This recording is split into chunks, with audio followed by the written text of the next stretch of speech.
Hello, everyone, and thank you for joining us today. I'm joined by Robert Archer, President and CEO of Pinnacle Silver and Gold. Today's focus will be regarding this week's press release on the high-grade gold and silver on surface and in the underground workings at the El Potrero project. I'll link the press release in the chat. And speaking of the chat, please feel free to submit any questions you may have, as we would like to make this as interactive as possible. Robert, thanks for taking the time out of your busy schedule to do this. I know you're in Quebec City for a conference, but care to start off by providing your initial thoughts on this week's press release? Absolutely, Kyle. Thanks very much for the introduction, and pleasure to be back on the show. We had some really exciting results out earlier this week from our El Potrero project in northwestern Durango in Mexico. We've only just acquired the project in February, so we're only about 3 months into it. But the guys have been busy sampling both on surface and in the underground mines that exist on the property, and the results that we've been getting are very exciting. We knew it was a high-grade project going in, with reported average grades around 10 grams per ton gold equivalent, but so far from our channel sampling underground, we're getting individual samples up to 37 grams, 37.3 grams gold and 346 grams silver, and then across composite channel samples, 19 grams of gold and across 4.1 meters. So really nice grades, and this is all in the what we call the Pinos Cuates mine, which is the central mine of the three historic mines that are there on the property. And the three mines together cover a strike length of about 500 meters. And so we started with the middle one. We've pretty much completed the sampling of that mine now. There's two levels to the mine, and the best results came from the upper level. So that gives us a good indication of where the best mineralization is in order to target drilling down the road. We just have a small raise to sample, which is a raise is kind of a almost like a vertical tunnel connecting the two levels, and we'll be sampling the walls of that to give a kind of a third dimension of the mineralization. But we've already moved on from that middle mine over to what we call the Dos de Mayo mine, and they're well underway sampling that one as well. So those results will be out in due course. But we're just systematically working our way through. It's great to have these underground mines to be able to sample the mineralization, and that gives us a really good sense of what we're looking at, and then it will help us to target the drilling, down the road. But in addition to the underground mining, the guys have been sampling on surface, and they found an old pit with some vein material in the pit that's about halfway between the Pinos Cuates and Dos de Mayo mines, and that's a distance of about 200 meters where there's no underground workings at all.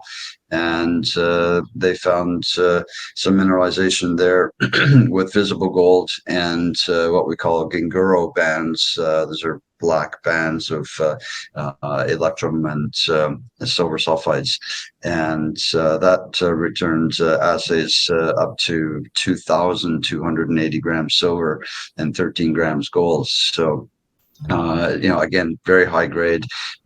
Very excited to see that in an area where we really didn't know anything about that in the past. Didn't know that there was mineralization there, and so if we can connect the old mines and show that there's a bit more continuity there, across that 500 meters or more, then that bodes well for the prospects for the project as a whole, because the guys have now traced the vein system out for 1.6 kilometers, 1,600 meters along strike, and then it sort of disappears under overburden. So it's giving us a sense for the size, scope the system here.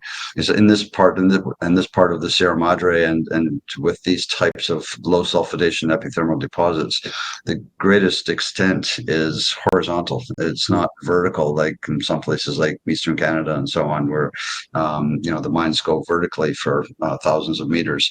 But in this area, the vertical extent is sometimes just a few hundred meters, but laterally it can extend for kilometers. We know that at the nearby Topia mine, which is only 13 kilometers away, and that was the first mine we acquired with Great Panther, and those veins continue for about 4 kilometers along strike, and you can follow those for a long way. So, that it lowers your development costs, having that, because you're not having to sink deep shafts and deal with pressures and temperatures and water tables and all that kind of stuff. So it's a great way to start, and we're really excited about these results. So. Thank you. So yeah, you're getting your bearings to figure out where to drill, and all investors like to know what's the scope and timeline for your planned drilling program, and how many meters do you expect to drill in 2025? Yeah, so we're still developing plans for that as we progress with the sampling program. But I anticipate, given the progress that the guys have made and what we still have left to do, I anticipate a drilling program in the fall, sort of maybe September, October timeframe.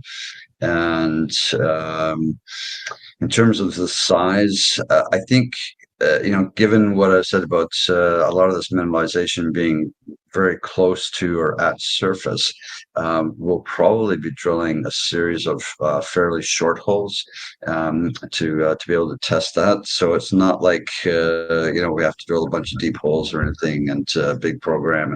And we can get a pretty good sense of this system by drilling a series of short holes along initially along this section of the 500 meters where the underground mines are, drilling in and around the mines, because the mines have never been drilled before, and one of the things that we'll probably consider is actually an underground drilling program, which might prove to be economic and add a lot of value, rather than drilling from surface. So that's something we're going to be looking at. But yeah, I suspect in the fall, and probably a first pass program, considering maybe somewhere around 3,000 meters. It wouldn't have to be huge, but we'd get a lot of information from a program like that. So it's not going to cost a huge amount. And we've got easy road access into the area, so that's great too. And prior to drilling here this month, you're expecting a plant inspection, right? So you're fully intending on bringing this into production. What's your realistic timeline for production and estimated capital requirements for the refurbishment of this plant? Well, obviously, we'll know better after the assessment, but yeah, you're correct. We're going in there in about 2 weeks, and we're taking in someone who is an expert at this. That's what they do, and we'll get a better sense. But from the sort of high level estimates that we've been given so far, it's still looking like maybe $1.5 million to maybe $2 million, to get the plant, US dollars, that is, to get the plant back up and running again.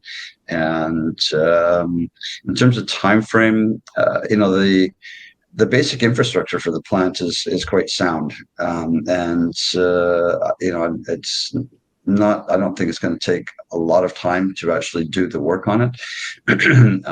In terms of actually getting to a production stage, the biggest unknown factor is really permitting. And I think relatively speaking, relative to other mining projects, I think this one could go fairly quickly because it has several advantages. One, it's a disturbed site already. There's the plant is there, the mines are there, the roads, so it's not like we're going into any pristine area. And even though it's not permitted now, it was in the past. So that's one advantage. The other is that because it's underground and it's at present it's a fairly small operation, so it has a relatively small footprint. So from a from a environmental standpoint, it doesn't cover a lot of area. It's also on private property, so there are no issues as far as that goes. And and also, I mean, Durango is it's a mining friendly state, and Topia is a well-known and established mining district. We have 4 operating mines surrounding the property, so this is an area that is very familiar with mining. So, all of those things are positives leading into production, but we have to remember we're still dealing with government authorities and their ability to process permit applications and that sort of thing. So I'll just have to work through that. But on this upcoming visit, in addition to a plant assessment, we're also taking someone in who is a permit expert, basically. Someone who would know what hurdles we might face, what hoops to jump through, that sort of thing. And so he'll be assessing the site and the mines and the plant, and give us some idea of which permits we need to apply for, and what that process is going to look like. What we need to do now to start baseline studies. Whether it's for water, flora, fauna, all that kind of stuff, and so that we can get that underway. Because it's one of the nice things about this project is that we can be doing all these things in parallel. So while the guys are continuing with their exploration, mapping, sampling, drilling, that sort of thing, we can be assessing and then rebuilding the plant, rehabilitating the underground mines at the same time as we're doing all the work for permitting as well. So you've got basically 3 parallel tracks that can be going at the same time. Maybe even a 4th. Have you conducted metallurgical testing on the Gingero mineralization, and what recovery rates are you expecting? Yeah, we haven't done anything specific to this project yet. That's something that we'll probably get to in the next few months, and it will be somewhat dictated by the plant assessment, because the plant was set up as vat leach cyanide and followed by a Merrill-Crowe circuit to produce a gold silver. And so when we do this, we'll get a sense of whether that may be the best way to proceed, or if we might be able to use some other kind of methodology, like a flotation or something like that. But we will be doing some metallurgical work fairly soon, in the next few months, I would say. And but just based on experience and from the assays, the very preliminary work that we've seen, there's no base metals in the system. This is strictly a precious metal, gold, silver system. There doesn't appear to be any deleterious elements in there, and so nothing that should really affect the metallurgy in any way. And so I suspect that the recoveries will be in the 90s, 90%, specifically. What I can't say obviously until the work's done, but it should be relatively high. So I'm optimistic about that as well. I want to transition to exploration potential. With 1.6 kilometers of mapped veins, but only 500 meters of historic mining, what's your strategy for exploring the remaining untested strike lengths? Well, it's really going to come down to drilling. I think at the end of the day, we're trying to map in as much detail as we can, given the exposure. We'll be doing a little bit of trenching as well, and as I mentioned, this little discovery that the guys made with that high grade silver and gold on surface, that was just in an old pit that they found that someone had dug many years ago, and so we'll be doing some trenching, uncovering that, and trying to get a better understanding of the controls on the mineralization, and particularly the structure, which way the veins are going and where they might come together. And another thing that will be fairly key to that is a LiDAR survey that we plan to fly probably late summer. And the LiDAR is, for anyone unfamiliar with it, it's sort of an airborne laser survey, really, that's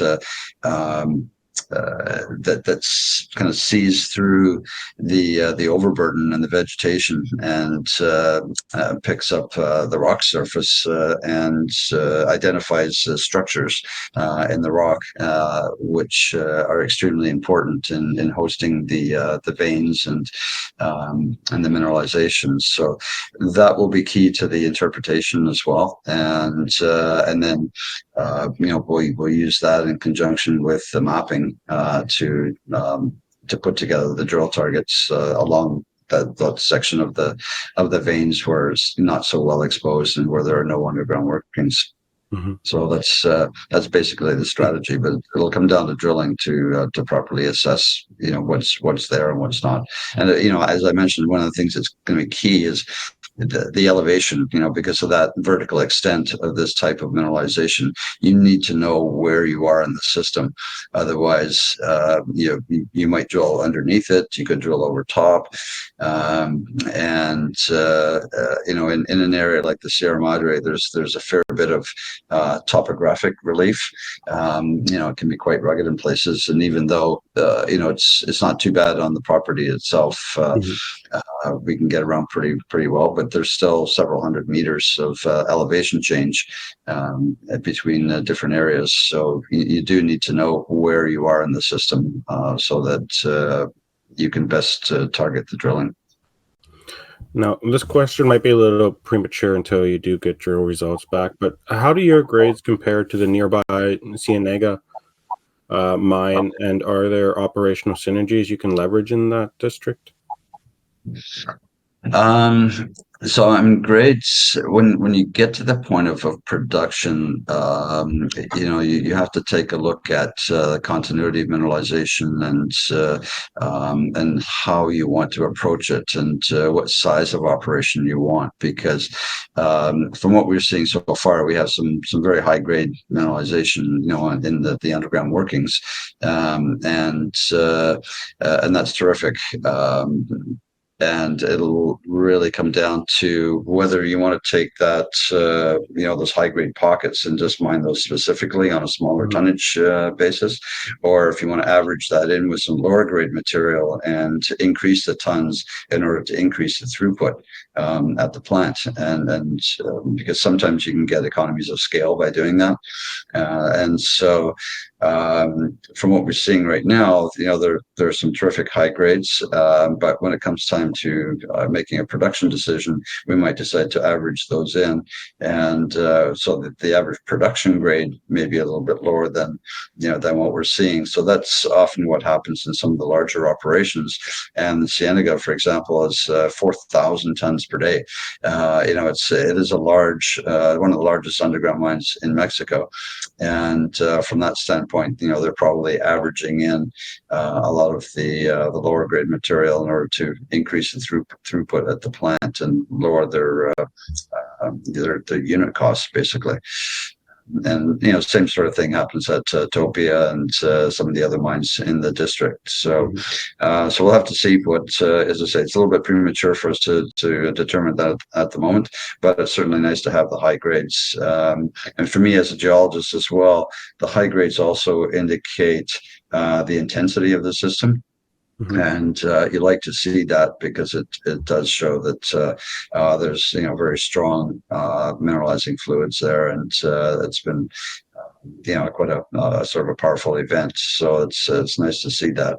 In terms of operational synergies, the biggest thing really is the town of Topia is it's about 30 kilometers by road, and that's our main access point. You can drive in from Durango, but it's it's about a 7 or 8 hour drive, and rough roads at times. But we fly into Topia typically, and Topia, when we first went in there in 2003, just before acquiring the mine, it was shut down at that point. It was just a sleepy little town, about 3,000 people. And then once we got the mine back operational again in 2006, it gradually built up over time, and now Topia is more than 9,000 people. So that the mine has brought a lot of economic benefits to the town, and it's really become a kind of an operational center for that particular area.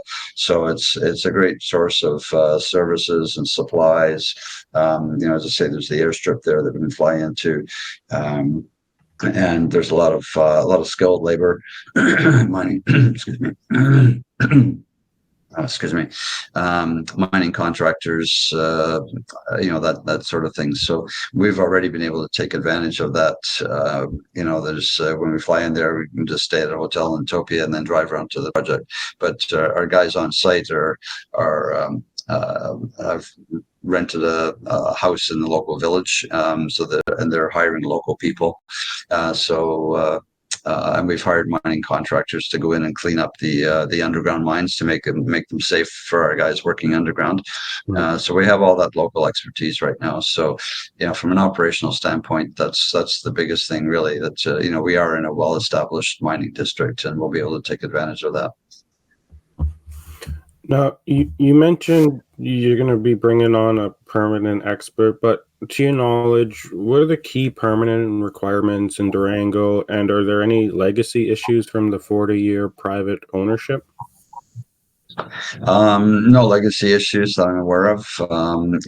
As I say, the basic infrastructure for the plant is still there. So I mean, that's I don't know if you consider a legacy issue. It's a positive feature, in my view.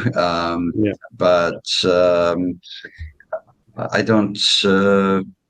As I mentioned, it's on private property, and that's a big benefit, because in order to apply for a permit, you have to have an agreement with the surface rights owner. And if the surface rights are owned by one or more local communities, then that can sometimes be problematic depending on where you are. And that's true for any jurisdiction in the world.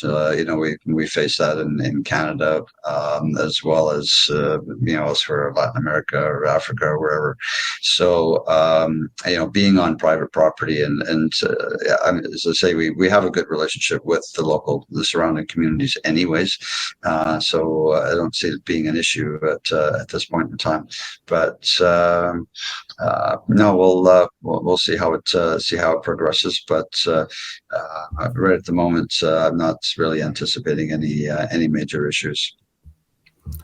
One final question here, and I'll let you get back to the conference. Beyond the initial 100 tons per day operation, what's your vision for scaling up at Potrero and growing Pinnacle?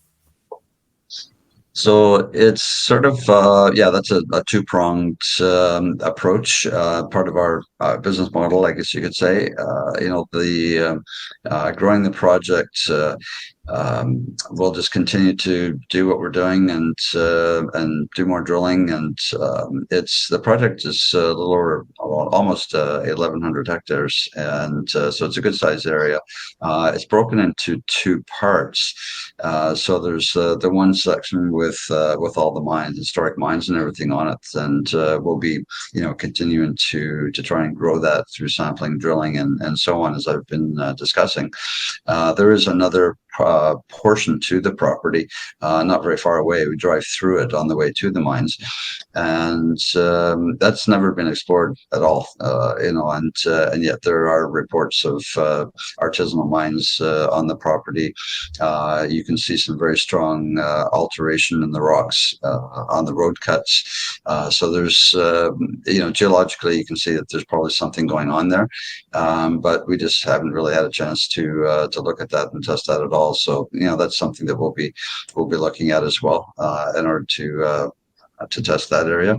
But in addition to the property itself, we're going to be looking for additional opportunities, both within that immediate area and elsewhere in Mexico, and possibly even other countries like Peru and so on.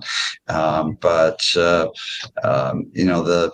El Potrero is it's a bit of a stepping stone, I guess you could say. It's people shouldn't look at it from the current size and say it's too small or whatever. That's just the fact that it's small is what allows us to move it forward to production quickly. If this was a much larger operation, it would take a lot more capital and a lot more time to move it towards production. But our goal is to move this to production as quickly as we can. And if we can start to generate some operational cash flow, then we can build the project out of that and avoid having to go back to the markets as often. And at the same time, that provides us opportunities to acquire other opportunities, as I say, in the district or elsewhere. So I'm already looking for our next opportunity, and we want to continue to build the company that way, just through acquiring other similar opportunities, and past producing mine, get it back up and running again, and that's essentially what we did with Great Panther, and it worked very well. So it's a business model that I'm familiar with, and I know it works, and want to try and do it again. Robert, thank you so much for your time. Thank you for this update. Until next time, we look forward to seeing future developments with Pinnacle Silver and Gold. Thanks very much, Kyle. Appreciate it.